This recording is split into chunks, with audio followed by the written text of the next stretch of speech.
We're given the equation of a function, and honestly, you don't need to know much about the graph of the function that's given.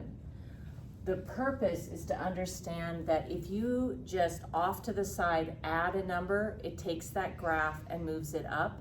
And if you subtract a number, it takes that graph and moves it down.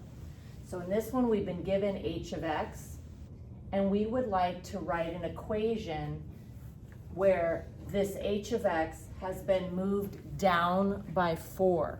So if you want to move this down by 4, it's going to be the same equation. Whoops. It's going to be the same equation. Let me grab that guy. And then off to the side, to get this to move down 4, I'm going to subtract 4. We'll go ahead and simplify here. -2, -4, we have -6. So g of x is -5x squared minus 6. If I want to check this, if I were to graph -5x squared minus 2, it creates this blue parabola.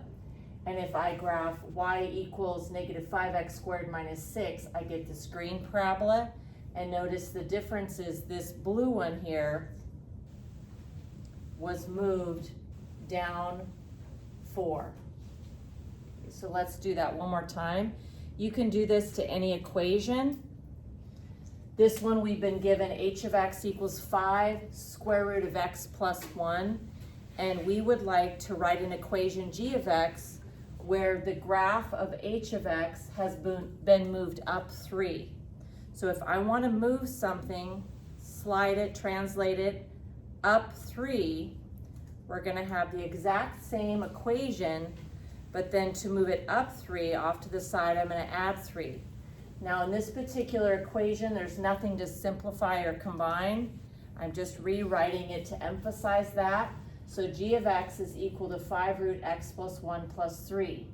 If you want to verify, I could graph y equals 5 square root of x plus 1, that gives me this blue graph, and then I graph y equals 5 square root of x plus 1 plus 3, and you will notice that this blue one, if I moved it up 1, 2, 3, it becomes the green one.